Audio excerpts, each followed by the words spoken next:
The coffee tasted like the morning after and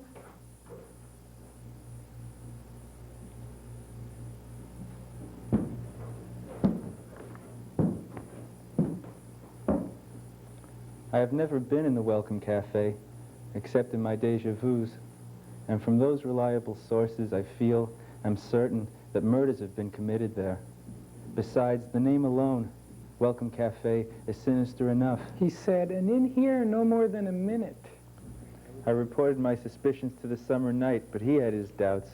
Déjà vus are nothing more than a momentary infinitesimal lag in the operation of two coactive sensory nerve centers that commonly function simultaneously, is what he said to me. All this time, I'm looking him over. His voice is at a pitch that prepares you for the unexpected. His body is in the shape of a question mark, and his face tells you to listen. I listen. But I know that he knows of all that, of what happens in that lag, and the name alone. Welcome Café is sinister enough for you to hire me. I finished the sentence for him. Chapter 2, question mark.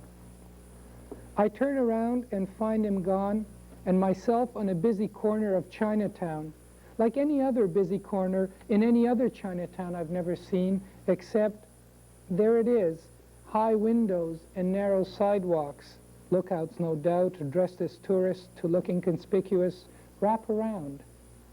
The Welcome Café waits for eager victims who are hungry for their own delicacy. Here it is. Chapter 3. Every mat has two sides. How does one enter the Welcome Café? How does one enter any place where one has never been but expects all, or almost all that will be? With a swagger, a firm push, knowing it must be a push, knowing that the door will bow before the push? Welcome, it will admit in defeat. Or with a sigh, a defeated lean, knowing there must be resistance, knowing that the door will bow before the lean. Welcome, it lets out as a faint within a faint within, or the ah so many other ways. Chapter 5, Killing No Murder. Who was that woman? Woman sparkling in her sun sweat, sunbathing by the pool. She took me to her penthouse on the tip of Ile Jésus and spent the afternoon in the mystery of each other's embrace. Lyrical hammocks we were, lolling. Who in our pleasure confessed that, yes, she was the mistress of the sun. She tongued our sweat to satisfy her thirst, and I never saw her again. Why was I there? And why should it flash now? Now when I'm not certain of this? It fades now, and her fragrance parches my throat. Missing evidence. The waiter, the water, the mat, the menu, challenges in dimensional, sensory, textural, sinister fashion. Done before he can prepare any questions. Done before, as a warning, not to ask any questions yet. I read the choices, a matter of form. I look for suspects, a matter of form. I select my voice, a matter of form. But he knows that I don't know that, a matter of form. The so many choices, a matter for form. In the service, the questions, the answers, ping, pong, the game, point, he serves, trapped and chained to clarity of what is in that lag. I pound on the door. It's futile. He can't reach the Welcome Café in time. He is the master of the hunt. No matter where you place the stress, the garden, the game is sculpted to his taste, and the labyrinth of the case is also of his making. I walk along it, you walk along it, and nothing out of the ordinary happens. We feel expectantly safe. He walks along it. He never leaves his easy chair, and the scenery that cuts itself to the mood is his solemn smile.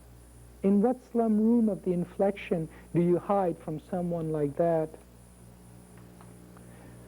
Chapter 10, Modus Operandi. His crescent smile bends over politely and silently slits my throat. Patiently, his all-knowing smile waits for me to completely empty. My questions, like warm blood, flows into my hand bowl smoothly. Now serenity and the meal fills me so heavily, and our satisfied smile delicately clears away what was me. Chapter 11, in lag rags. The moon is full, the stars are out. He breaks down the doors leading to the centers. I turn around and find myself on the corner, like all corners. My eyes peer about, wrap around, and the tourists walk through me. With a shape and voice not only mine, I come face to face this summer night. He is cool and betrays nothing, even under the most patterned questioning. But he doesn't need to speak, because I've always been a detective, first with the force, now private, living in that lag, shadowing clients' wishes. I know that he knows that we, in our full smile, have broken wide open. Chapter 12, between the keys. She is still here. Having nothing to do with the case, her fragrance is an insistence wafting through the mirage, creating heat. Shimmering, she is still here. She might be behind me right now, wearing a cotton print dress. Her cool fingertips run across my neck, followed by a shiver of an address that is déjà vu familiar. I open my eyes and am certain here I turn right.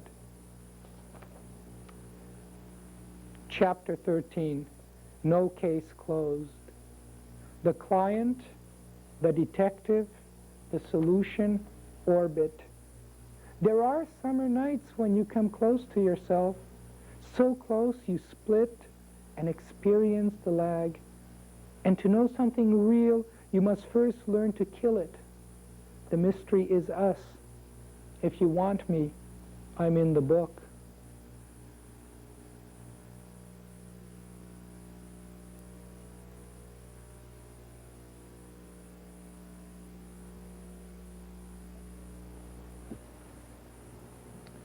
Okay, I'm going to start off by reading 3 poems from a book of mine called Serbus, which is a Eastern European word which means hello, goodbye. And these are a series of poems that were written when I went back to Hungary in '72. The first poem is entitled Serbus. Serbus. You go back, Serbus. You go back knowing you can't, Serbus. It is said, it is written, it is believed. Serbus, you go back, you stand on a corner, Serbus, you next to you in knee pants, looking ahead to scrapes and scraps. Serbus, to be cried over, where always wanting to be growing up is silenced by there is always time, Serbus, but now its sound enclosing wrist and brain beats to a different, you go back, you go back, you go back, you go back, you go back, you go back, you touch corners, Serbus, you go back, you name them as they should have been named, you go back, you name them as they should have been written, you go back, you name them as they should have been believed. You go back. You name them as they should have been believed. You go back. You name them as they should have been. You go back. You name them as they should have. You go back. You name them as they should. You go back. You name them as they. You go back. You name them. You go back. You name. You go back, you go back, Serbus.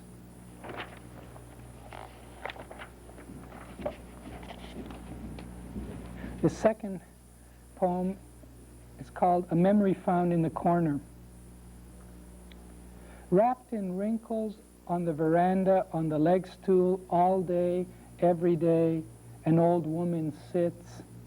Eyes focus to the distance. The distance is a field. In the field is a woman in a black peasant dress.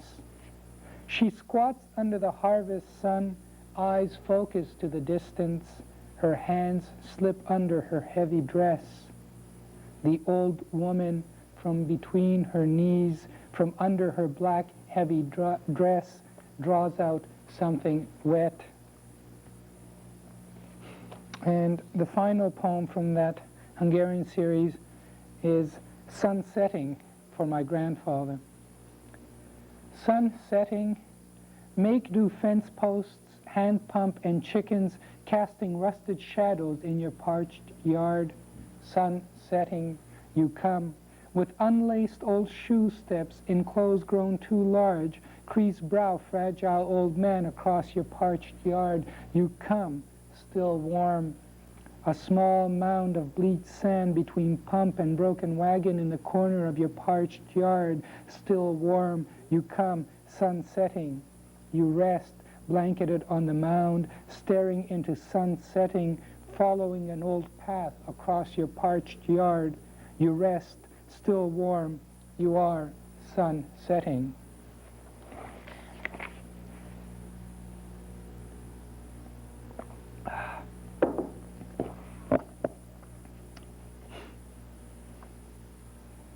As the breath is the journey, I move on. It is imperceptible as is the breath. Just breathe in and out. Okay, now I'm going to do a long poem called The Vegetarian E-Reader. This poem is dedicated to the muse of poetry and to Killer Kowalski, who you may know to be one of the best Grand Prix wrestlers of our time. And traditionally, a poet would try to seduce his muse, traditionally a female, to get the poem out of that muse. And for me, writing poetry at this point was more like wrestling, and it seemed more appropriate that I try to use the metaphor of the wrestling as the way of talking about writing of poetry.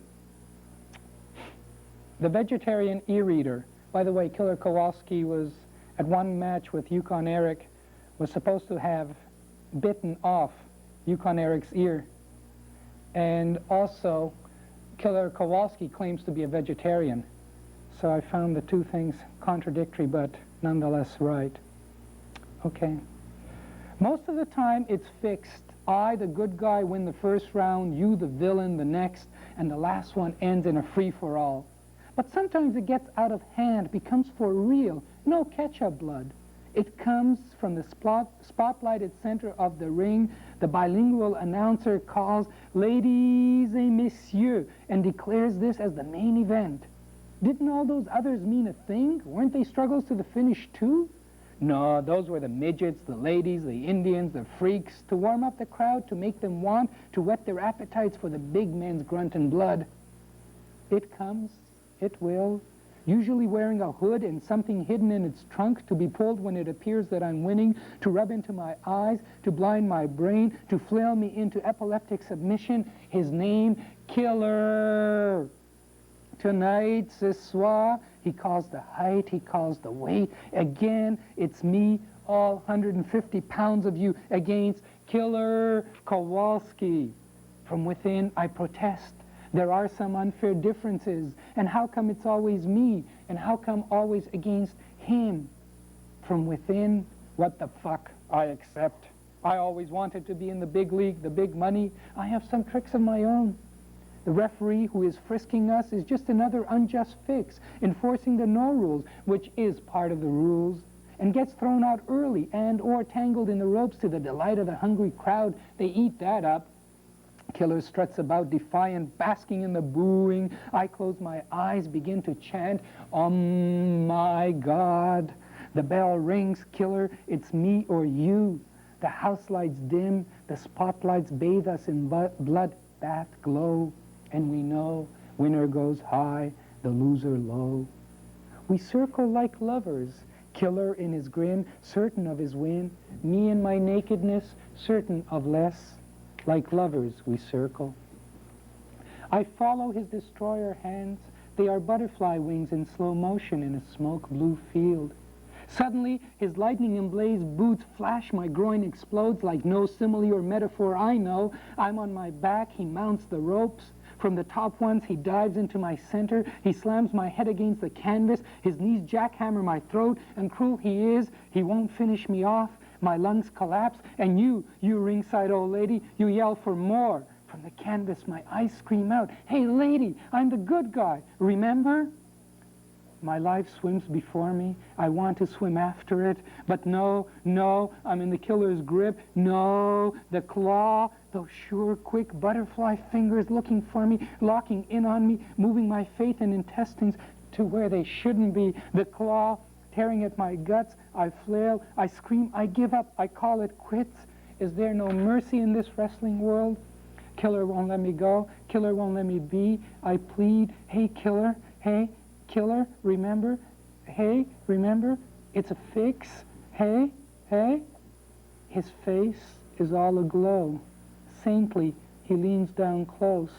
And before I pass out, he whispers, hey, don't doubt. I love you.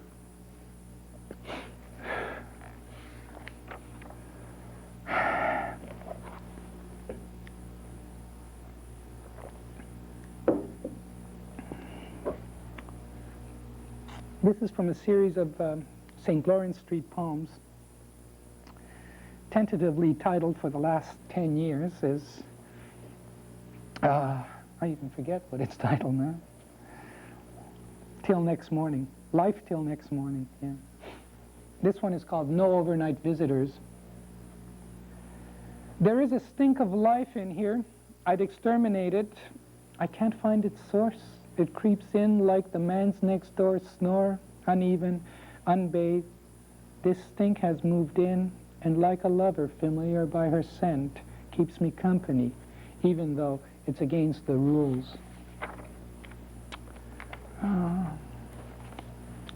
Clues. Reflections in mirrors, plants on sills, and dishes in the sink speak of two people in this house. I did not think our 4.5 was this labyrinthian. We are at play. The game is to leave rooms when we sense each other near. We leave shadows behind.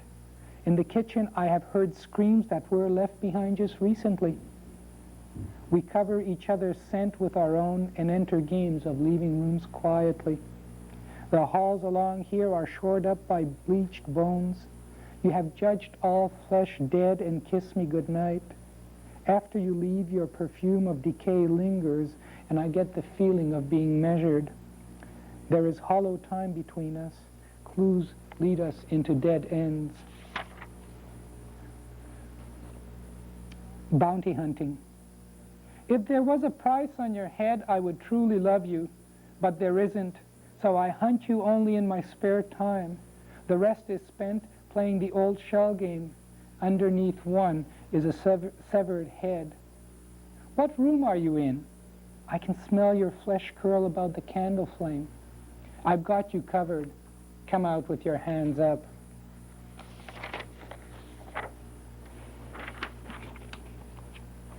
This is a David McFadden dedication. It's called, I think I'll call it Sunday Evening. We sit supping, I'm looking through a poetry mag, left hand holding page down, right one fishing with the spoon. Should I finish the line or turn to swallow? Man does not live by blah blah slurp. I'm doing the dishes, she's emptying the garbage. Crack. Something break? Bug off, Farkas, she yells and gooses me as she goes by. I've got the yin urge, she says.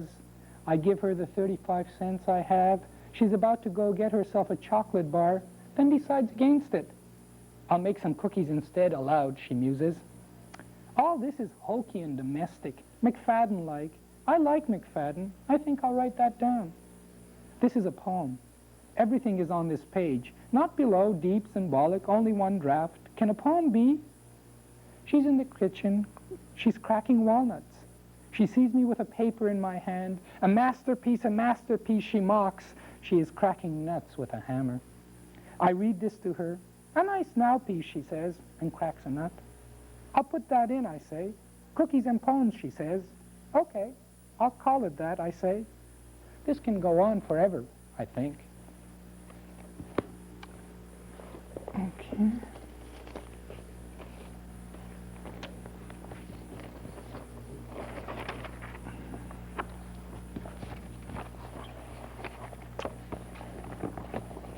This is more recent and probably will go through changes, and it has already. Beginnings. Let's start again, but this time from where no alphabet censors us. Each morning, a letter started somewhere is breathed in and out only once and is then discarded.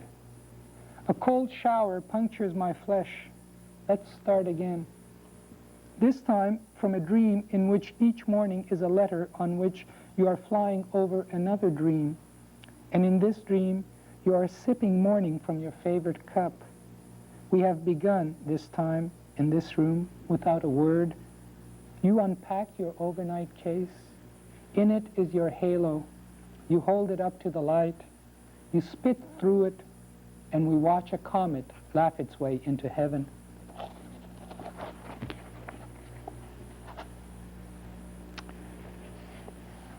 Romantic at heart.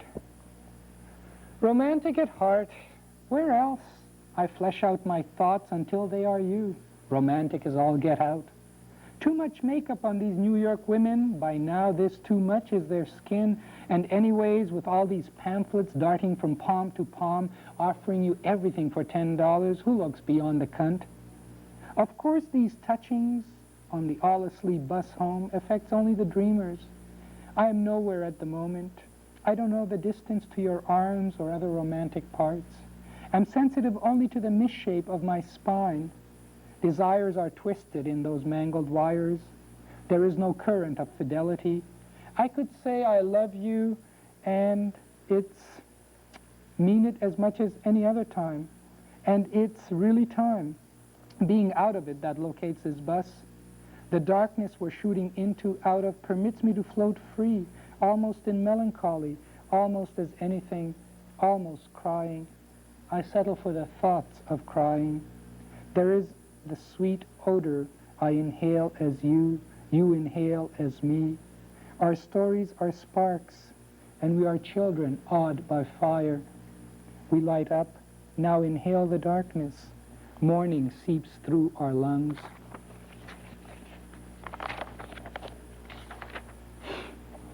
Old country talk. The sense of the immigrant or never having roots is sort of a major preoccupation with me. Old country talk. You said it, or maybe it was me, it doesn't matter who, one of us did declare that this country is a perfect place. And I remember the other, whoever the other was, agreeing and adding, yes, this is a perfect empty place to flee to. There are times, like always, when we feel as if we are immigrants in ourselves. Why we have left where, we do not know. And even if we did, there is no choice about arriving. We come into this country with an empty suitcase and lungs full of foreign languages to be forgotten. The one here is accented by fur and fire.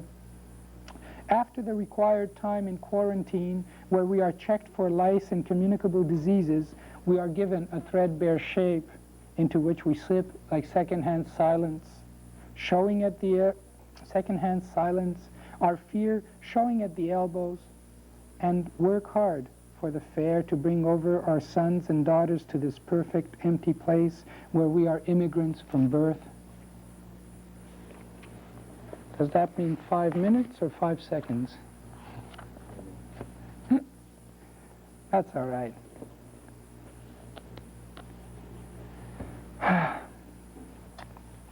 I think my only political poem, that's a poem first. Mao Zedong is hero.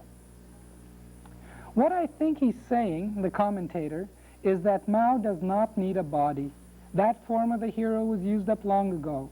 When it was no longer needed to make the long march nor swim the Yangtze, it moved on to welcome some other up-and-coming hero. And now Mao, the idea of him, sits waxen in deep cushioned fauteuil and occasionally claps his hands together.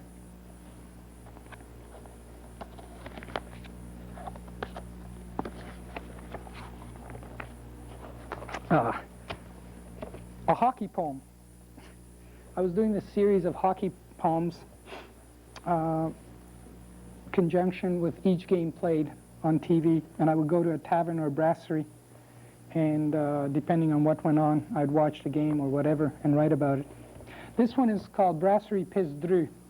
Out in St. Anne's, there's a brasserie called Pizdru, which means piss hard. And I was watching the Canada Cup there, Canada and Czechoslovakia playing. And it was a boring game at the first game. I am sure it was the curves of young women like these that drove Pythagoras to the harsh lines of triangles and me to lose interest in this game for national prestige. I am sure of it. She cannot help but be proud. Her body is the perfect curve, bends over to hear someone praise her. Old Pythagoras, you had their loose-fitting togas to drive you to the Aegean beach, to work out those angles in the sand. Designers have made good use of them. The body fit of her jeans bears it all. Her body sings desire. And all those eyes are sliding their hands all over her ass. It's all animal. There goes Bobby Orr offering his hip, putting his $3 million knee on the line. The seduction works. She glances up. He's around the two checks, appreciating the rush. And there's a bond between bodies giving all they've got.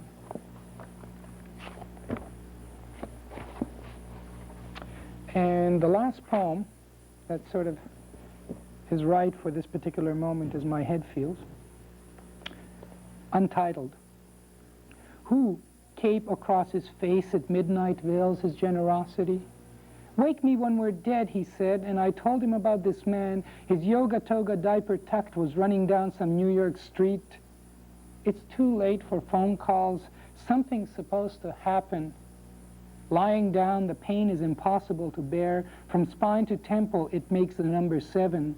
I sit up in bed, sit in a chair, into waves, in through my eyes, my delicate balance decays. Too weak to be beautiful, I bite a curse, grind it between my teeth. Water pours from the corners of my eyes. I sit in darkness, place pails in front of my face, devise games to calm the pain, to calm the waves my eyes. Was obviously very late for enlightenment, but not once did he trip over the garbage in his way. The dead are awake, like some chant first light smashes the pain and retina, the continuous tinkling of a million particles echo until the world at a constant high pitch is let loose in my head. There is, he said, from behind his generosity, a necessity beyond reason that keeps us rich in pain.